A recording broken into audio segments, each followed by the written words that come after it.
Oh, come on, guys. I know people were certifiable badasses back in the 40s, but one plane against a giant robot, it just doesn't seem fair. It's certainly not cricket.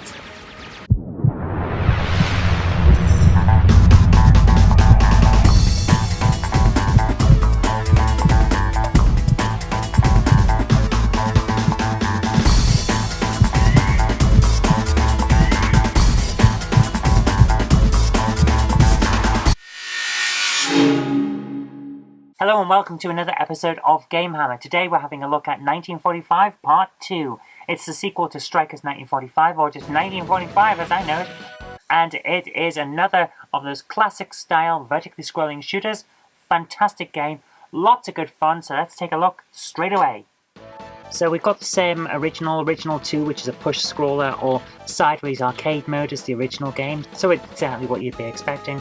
We've got 6 aircraft, and one of them is a flying pancake, so of course we're going to have to play as the flying pancake. You can't have a game with an option of a flying pancake and not use the flying pancake. You just have to do it. It's the law, you know? Then we get into the standard, what you'd expect from 1945. We've got all these missions with a big target at the end. It doesn't really need to tell you what the target is, in my view, because it's the big thing at the end that's probably going to turn into a giant robot and is definitely going to outgun you. So aim for everything, that's all you need to do, and just keep attacking until they've gone away. Now look at these graphics, I mean, that is just fantastic. Really is a case that every single good thing in 1945 has been enhanced for Part 2, and you can see it straight away. When you first get into it, there's very little difference between this and 1945-1. But when you get further in, the bosses, some of the stage layouts, things like that, it becomes obvious that this is more of an enhancement than a full sequel. It's smooth movement.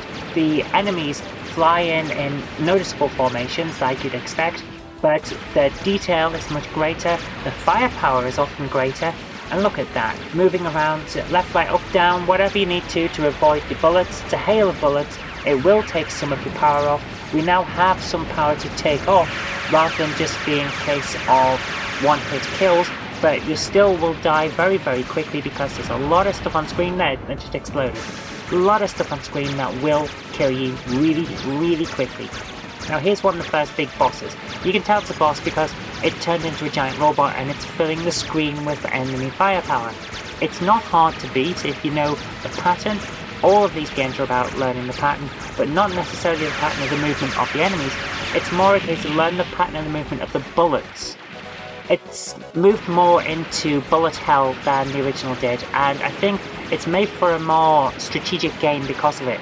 You've got to have skill now. It's not a case of just pumping your money into the machine and hoping for the best, or in this case, on the PlayStation 2 version, punching the continue button whenever you die. You have to learn. You have to learn the movement, you have to learn the patterns, otherwise you won't progress far in the game, even if you are hammering continue. Now, what I want to talk about with this bit is this piece here. We don't have a big bomb that destroys everything on screen anymore. What we have instead is a shield. It's 2 very large aircraft that fly in and act as a shield for you. It won't act for a shield for anything behind them, but anything in front, they will block the firepower, but you can still fire through. So it adds more of a strategic element. But the game itself, aside from this, is very much unchanged. If you like the original, you'll like this one as well. I love these old style shooters. Get the power-ups as soon as you can, and then try and avoid all the problems after that. That's basically how this works. And I think because all they've done is enhance the game rather than change it, they've made it much better and much more enjoyable as a result. So if you like the first one, you will like the second one because it's like the best of, essentially. Whereas if you weren't a fan before, give it a try because they've changed a few things and you might like it now. Well, there you are. It's one of those fantastic, classic, old-school style games with old-school style difficulty, and I can't get enough of it. I love playing it.